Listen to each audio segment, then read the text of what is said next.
कृषि कानूनों के खिलाफ जारी किसानों के आंदोलन के बीच शुक्रवार को प्रधानमंत्री नरेंद्र मोदी ने एक बार फिर कहा है कि किसानों को इस मुद्दे पर गुमराह किया जा रहा है। मध्य प्रदेश के हजारों किसानों को वीडियो कॉन्फ्रेंसिंग के जरिए संबोधित करते हुए पीएम मोदी ने एक तरफ विपक्ष पर जोरदार हमला किया तो वहीं नए कानूनों के फायदे भी गिनाए। उन्होंने एक बार फिर जोर देते हुए कहा कि एमएसपी को खत्म नहीं किया जाएगा, साथ ही मंडियां भी कभी बंद नहीं की जाएंगी। प्रधानमंत्री ने कहा कि ये कृषि कानून रातों रात नहीं बनाए गए, बल्कि ये पिछले 20-22 सालों से चल रही चर्चा का नतीजा है। मैं देश के प्रत्येक किसान को ये विश्वास दिलाता हूं कि पहले जैसे एमएसपी दी जाती थी वैसे ही दी जाती रहेगी। एमएसपी न बंद होगी न समाप्त होगी। ये कृषि सुधार, ये कानून रातों रात नहीं आए हैं। पिछले 20-22 साल से इस देश की हर सरकार ने, राज्यों की सरकार ने इस पर व्यापक चर्चा की है। कम अधिक सभी संगठनों ने इन पर विमर्श किया है। देश के किसानों के संगठन, कृषि एक्सपर्ट्स, कृषि अर्थशास्त्री, कृषि वैज्ञानिक, हमारे यहाँ के प्रोग्रेसिव किसान भी लगातार कृषि क्षेत्र में सुधार की मांग करते आए हैं।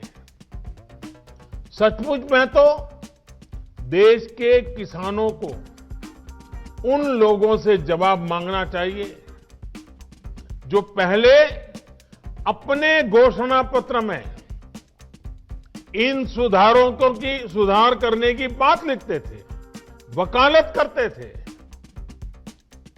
और बड़ी बड़ी बातें करके किसानों के वोट बटोरते रहे, लेकिन अपने घोषणा पत्र में लिखे गए वादों को भी पूरा नहीं किया।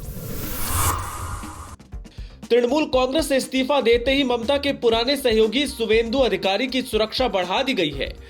केंद्रीय गृह मंत्रालय की ओर से शुवेंदु अधिकारी को जेड कैटेगरी की सुरक्षा मिल गई है। पश्चिम बंगाल में अब शुवेंदु बुलेट प्रूफ गाड़ी में घूमेंगे। वहीं बंगाल के बाहर उन्हें Y+ श्रेणी की सुरक्षा मिलेगी।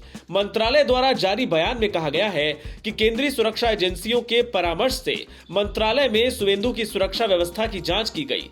बंगाल में बुलेट प्रूफ गाड़ी के साथ शुवेंदु को Z श्रेणी की सीआरपीएफ सुरक्षा प्रदान करने का फैसला हुआ है।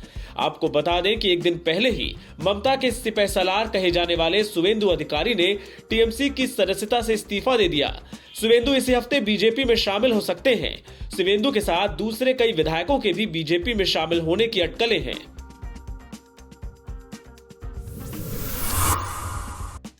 दिल्ली विधानसभा के विशेष सत्र के दूसरे दिन सदन में आम आदमी पार्टी के विधायकों ने बीजेपी पर 2,500 करोड़ के घोटाले का आरोप लगाया।